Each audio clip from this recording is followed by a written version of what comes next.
পাথর ছুঁড়ে মারবো আমি, পাথর ছুঁড়ে মারবো। সিনেমাতে দেবেশ রয় চৌধুরীর ক্যারেক্টারটা যতবার পাথর বলেছেন উনি এভাবেই এই অ্যাকসেন্টেই বলেছেন, এবং এই অ্যাকসেন্টটা এসছে এবং গেছে। কেউ বলতেই পারেন বাচ্চাদের সিনেমা বাচ্চাদের মতো করে দেখতে পারেন না। না, পারি না। তাহলে একটা স্ট্যাটিউটারি ওয়ার্নিং দেওয়া উচিত ছিল, only for brain dead children. আমি বাচ্চাদের সিনেমা বলতে বুঝি মাকড়ি, হেলো, কোই মিল গয়া, তারে জমিন পর, ভূতনাথ, স্ট্যানলি কা ডাব্বা, গুপি গাইন বাঘা বাইন, সোনার কেল্লা, হামি এবং ইত্যাদি। এই সিনেমাগুলোয় মুখ্য চরিত্রে কোনো না কোনোভাবে কোনো বাচ্চা রয়েছে, এবং এদের টার্গেট অডিয়েন্স প্রাইমারিলি বাচ্চারা না হলেও বাচ্চারা এবং বড়রা ইকুয়ালি এনজয় করবে। বাচ্চাদের সিনেমায় কিছু লজিক্যাল ইনঅ্যাকিউরেসি থাকে, কিছু ফ্যান্টাসি এলিমেন্টস থাকে এবং কিছু মরাল আন্ডারটোনস থাকে। তাই বলে কাছড়া বানিয়ে সেটাকে বাচ্চাদের সিনেমা বলা যায় না। সিনেমাটা বোধহয় বানানো হয়েছিল 4 পয়সায়। যেরকম অসাধারণ অ্যাক্টিং, সেরকম অসাধারণ ডিরেকশন, স্ক্রিন প্লে, সিনেমাটোগ্রাফি, এবং অসাধারণ ব্যাকগ্রাউন্ড স্কোর। সিনেমার টিচুলার ক্যারেক্টার মানে পক্ষীরাজের ডিম, এটাকে দেখলে আপনার ঘোড়ার ডিমের কথা মনে পড়বে।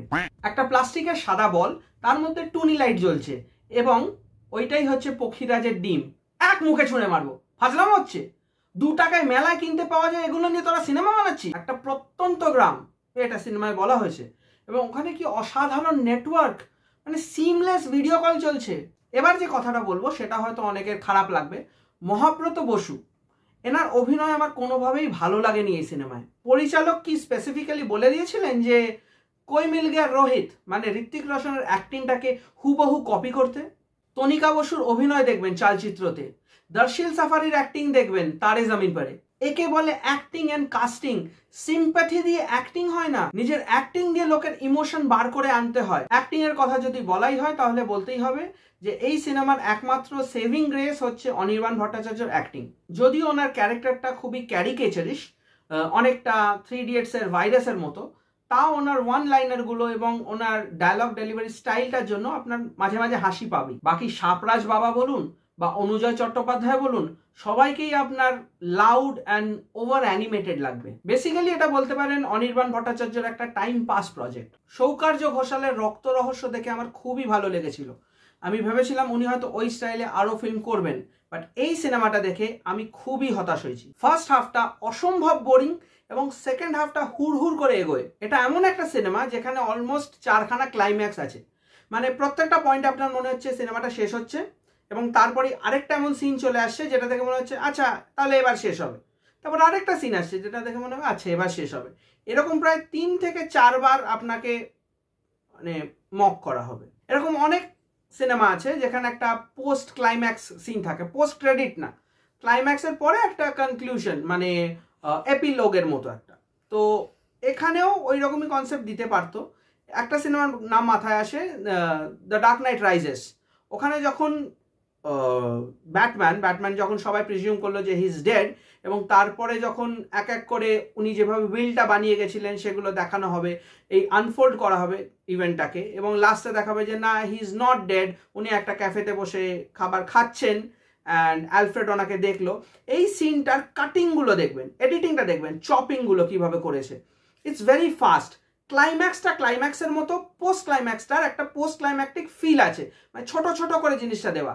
সো ক্লাইম্যাক্স তোমার কোনটা এটা ডাইরেক্টর হিসেবে তোমাকে জানতে হবে, তুমি কোনটাকে ফাইনাল কাট বলছো, এটা আমার ক্লাইম্যাক্স, এর পরেরটা পোস্ট ক্লাইম্যাক্স সিন।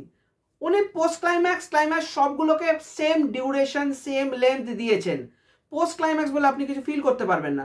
মানে যখন এই সার্থক মানে মহাব্রতর যে ক্যারেক্টারটা, এর যখন একটা কনক্লুশন হলো, এ পক্ষীরাজের ডিমটা নিয়ে কিছু একটা করলো, সেটা আপনার মনে হলো ক্লাইম্যাক্স। দেন অনির্বাণের সাথে একটা কথাবার্তা হলো, সেটা একটা climax.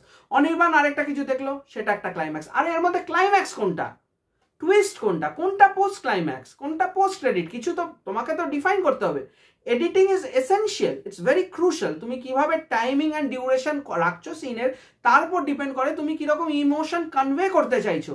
Everything is 5 minutes long, ক্লাইম্যাক্সও 5 মিনিটস, পোস্ট ক্লাইম্যাক্সের 5টা সিন সবই 5 মিনিটস করে, same duration, same pacing, same background score. আমি বিগত 6 মাস ধরে যা সিনেমা দেখছি বাংলার, প্রত্যেকটাই ফ্রাইডে করে রিলিজ হয়, দেখি। একটা ইনহেরেন্ট মানে বেসিক্যালি তো প্রচুর প্রবলেম রয়েছে, একটা ইনহেরেন্ট প্রবলেম রয়েছে, এই ডাইরেক্টরগুলো কে মাথার দিব্যি দিয়েছে বলুন তো। আমি মুখের ভাষা সত্যিই খুব সংযত রেখে বলার চেষ্টা করছি। তোদের কাছে যখন গল্প নেই, আমি আপনি করে বলি, বাট এদেরকে তুই তুকারি করতে হয়, তোদের কাছে যখন গল্প এইটুকু, তোরা কেন 2.5 ঘন্টা ধরে অডিয়েন্সের মাথাটা খাস বলতো? কেন গোবর ভরিস গল্পগুলোতে? এইটুকু স্টোরি 2.5 ঘন্টা মাথার দিব্যি কে দিয়েছে? হলিউড অব্দি 2.5 ঘন্টা সিনেমা বানায় না, বলিউডও কমিয়ে দিয়েছে, তোরা 2.5 ঘন্টা ধরে কেন পাকাস লোকজনকে?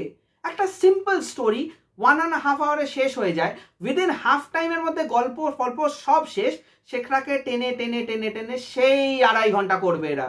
এদের মাথার দিব্যি দিয়েই রেখেছে। টিনেজারদের নিয়ে সিনেমা, এবং টিনেজারদের প্রাধান্যই দেওয়া হয়নি। অবশ্য দেবে কি করে বলুন? যা অসাধারণ acting, Hrithik Roshan on steroids. আমার বয়স হয়ে গেছে, আমি নয় নড়তে চড়তে পারি না, এই বাচ্চাগুলো কি নড়তে চড়তে পারে না? মানে কোনো অ্যাক্টিভিটি নেই, পুরো সিনেমা পুরো ডায়লগ সেন্ট্রিক। হয় মিউজিক্যাল ফিল্ম হয়, যেরকম Jagga Jasoos, it's a musical film, সেখানে আই ক্যান আন্ডারস্ট্যান্ড যে থিমটাই এরকম, ভালো খারাপ হোক সেটা পরের কথা, বাট এটা তো মিউজিক্যাল ফিল্ম না, এটা একটা সাই-ফাই ফ্যান্টাসি চিলড্রেন্স মুভি। তো সেখানে বাচ্চাদের নিয়ে যখন সিনেমা করছি, সাই কই ফাই কই, শুধুই ডায়লগ। এই লেখালেখির কাজ ছোটোখাটো করে আমিও করি, আমিও জানি যে বাজেট একটা প্রবলেম হয়ে যায় যদি আপনি সেটাকে প্রোডাকশন করতে চান, কিন্তু যদি আপনার কাছে বাজেট না থাকে, আপনার লেখার স্টেজ থেকে সেটাকে কন্ট্রোল করতে হবে, মানে লেখাটাই সেভাবে করতে হবে। ভাই তোমার কাছে যখন বাজেট নেই সাই-ফাই করার, সিজিআই বাজেট নেই, অ্যানিমেশনের বাজেট নেই, ভিএফএক্স এর বাজেট নেই, পাতি একটা গ্রিন স্ক্রিনের মধ্যে টাঙানোর বাজেট নেই, তাহলে তুমি সাই-ফাই করছো কেন? সাই-ফাই থেকে সায়েন্স ফিকশন হয়, সায়েন্সটাই বাদ দিয়ে দিলে আর রইলটা কি? শুধু ফিকশন। তাহলে ড্রামা করো, ঘর ঘর কি কাহানি করো। এর মধ্যে একটা ইউএফও দেখানো হয়েছে, ইউএফওটাকে দেখায়নি, প্রথমে একটা আপনার ওই অ্যানিমেশন টাইপের করে দিল, ওটা দিয়ে দেখিয়ে দিল ঠাকুমার ঝুলির মতো, এবং তারপর লাস্টে যখন ক্লাইম্যাক্স সিনে একটা ইউএফও দেখানো হচ্ছে, তখন ইউএফও নেই, জাস্ট নিচটা দেখাচ্ছে, ওপর দিয়ে 4টে স্পটলাইট, মনে হচ্ছে ইডেন গার্ডেন্সে লাইট পড়েছে ওরকম একটা সিন, এবং হাওয়া দিচ্ছে, জোরে জোরে হাওয়া দিচ্ছে, পেছনে একটা সেই জাদু মার্কা মিউজিক চলছে। এবার আপনি বুঝে যান ওপরে ইউএফও আছে, ক্যামেরা ওপরে যেতে পারবে না, অত টাকা নেই, ক্যামেরাকে নিচেই থাকতে হবে। মানে হাউসফুল 5-এ যেরকম ছিল, কি দেখাতে হবে ডাইরেক্টর বলে দিয়েছিল, এখানেও বলেছে আরে ওপরে গেলে খোলা আকাশ, ইউএফও নেই, নিচে দেখা নিচে দেখা। এই সিনেমাটার মধ্যে না মাথা আছে না মুন্ডু আছে, একটা দুটো ভিলেন আছে যার মাথায় চড় মারলেও তারা বন্দুক দিয়ে দেবে আপনাকে, তাদের কোনো পার্সোনালিটি নেই, কোনো ক্যারেক্টার ট্রেট নেই। ওই পাথর বলে একটা বলে, আর একটা বিদেশি আছে যে শুধু নামেই বিদেশি, হয়তো দেখবেন উনি গোয়াতে পড়ে থাকেন।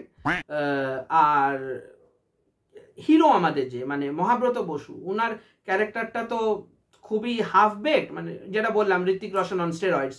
আর অনির্বাণ ভট্টাচার্যের ক্যারেক্টার আছে ওই একটা ফাদার ফিগার মতো, উনি যা ভালো অ্যাক্টিং করছেন, ক্যারেক্টারটাকেও সেরকম ক্যারিকেচারিশ ভাবে লেখা হয়েছে।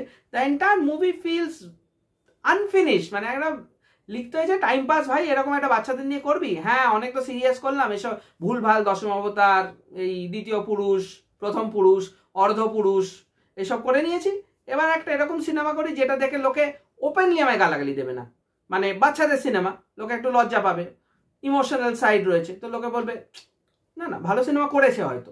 ব্যাকগ্রাউন্ড মিউজিক ইজ অসাম, মানে the good, the bad and the আগলি। এর থিম সংটাকে জাস্ট কেটে বসিয়ে দিয়েছে, আর খাটেইনি। কানের গোড়ায় দুটো চড় মারতে হয়, জানেন তো, কানের গোড়ায়। এই মালগুলো বসে রয়েছে এত বড় বড় এই এসি রুমে বসে বসে, এরা ব্যাকগ্রাউন্ড স্কোর দিচ্ছে, লজ্জা করে না? চামারের দল, চুরি করিস বসে বসে। সিনেমার গল্প আমি কিছু বললাম না, কারণ গল্পটা খুবই সিম্পল। একটা আকাশগঞ্জ বলে জায়গা রয়েছে, গ্রাম রয়েছে, ওই প্রত্যন্ত গ্রাম, ওখানে পক্ষীরাজের ডিম পড়েছিল, পক্ষীরাজের ডিম না অনির্বাণের ডিম আমি জানি না, পড়েছিল, এবং সেই ডিমটার দুটো ভাগ হয়। ঠিক বুঝেছেন, দুটো ভাগ মানে পরে আর একটা সেকেন্ড পার্ট আসছে, বুঝিয়ে দিল এটা। এবং এর মধ্যে একটা অদ্ভুত ব্যাপার আছে, ওখানে একটা মন্দির আছে ওই জঙ্গলের ভেতরে। এই মন্দিরের ভেতরে একটা বিদেশি এসে, ওই গোয়া থেকে পালিয়ে আসা বিদেশি, উনি একটা মানে খুঁজে বার করতে চান যে পক্ষীরাজের ডিমটা কোথায় রয়েছে। এবার পক্ষীরাজের ডিমটা নিয়ে অলরেডি মহাব্রত মানে সার্থক পালিয়ে গেছে, এবং এই পুরো মন্দিরটাকে ওরা খুঁড়ে ভেঙে ফেলবে এরকম অবস্থা। ক্লাইম্যাক্সে দেখাচ্ছে সেই মন্দিরের ঠিক মাঝখানে সবার সামনে একটা এরকম ঢিপি রয়েছে, ওর ভেতরে একটা বই লোকানো রয়েছে। মানে তোমরা কোন গঞ্জিকা সেবন করো ভাই? পুরো মন্দিরটা নাকি ওরা খুঁজে ফেললো মন্দিরের ঠিক মাঝখানে, মানে মন্দিরটা কিন্তু খুব বড় না, একটাই আপনার 30 ফিট বাই 40 ফিটের একটা ট্রায়াঙ্গুলার শেপ মন্দিরটার, ওর মধ্যে মাঝখানে একটা ঢিপির মধ্যে বইটা রয়েছে, এটা কেউ খুঁজে পায়নি? মানে সবাই কি পেছনে দেখছিল না, কানা হয়ে গেছিল সবাই। সিনেমার লুক অ্যান্ড ফিল খুবই পুয়ার, দেখে কোনোভাবে এটা আপনার প্রপার ফিল্ম মনেই হবে না।